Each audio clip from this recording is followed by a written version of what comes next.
Hello peoples, ఇవాళైతే ఈజీగా 2 మినిట్స్లో prepare అయ్యే స్నాక్ రెసిపీ అయితే మీతో షేర్ చేసుకుంటున్నానండి. ఈ స్నాక్ అయితే మా ఇంట్లో వాళ్ళకైతే పిచ్చగా ఇష్టం అండి. చాలా యమ్మీగా క్రిస్పీగా అయితే ఉంటుందండి. అదేనండి కార్న్ఫ్లేక్స్ మిక్చర్ అండి. ఇది నేను ఎలా చేస్తాను ఏంటి అనేది మీకైతే చూపించేస్తాను. ఫస్ట్గా ఒక కడాయి తీసుకుని డీప్ ఫ్రైకి సరిపడా ఆయిల్ అయితే వేసేసుకోవాలి. ఈ ఫస్ట్గా అయితే మాత్రం ఈ ఆయిల్ని అయితే హై ఫ్లేమ్లో అయితే మాత్రం మంచిగా కాగించుకోవాలి.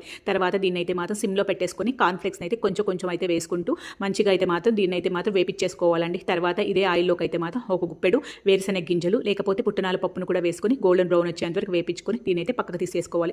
ఇప్పుడు ఇదే ఆయిల్లోకి అయితే ఒక 10 వెల్లుల్లిని కూడా దంచి అయితే వేసుకోవాలి. వెల్లుల్లి ఇష్టం లేని వాళ్ళైతే స్కిప్ చేసేసేవచ్చు. ఇప్పుడు దీంట్లో ఒక గుప్పెడు కరివేపాకు కూడా వేసుకుని దీన్ని అయితే ఫ్రై చేసి పక్కకు పెట్టేసుకోవాలి. ఇప్పుడైతే మాత్రం ఇక్కడైతే మాత్రం ఒక ప్లేట్ తీసుకుని ఇంట్లోకి ఒక టేబుల్ స్పూన్ కారము అలాగే కొంచెం సాల్ట్ వేసుకోండి. ఎక్కువ సాల్ట్ వేసుకుంటే అసలు ఈ మిక్చర్ అయితే అస్సలు తినలేమండి. కొంచెం సాల్ట్ తక్కువైనా పర్లేదు. అలాగే ఒక హాఫ్ టేబుల్ స్పూన్ వేపించిన జీలకర్ర పొడి అండి. మొత్తం మిక్స్ చేసేసుకొని దీన్ని స్ప్రింకిల్ లాగా చల్లుకుంటూ ఈ మిక్చర్ని అయితే మాత్రం మిక్స్ చేసేసుకోవాలి. అంతేనండి, యమ్మీ కార్న్ఫ్లేక్స్ మిక్చర్ రెడీ.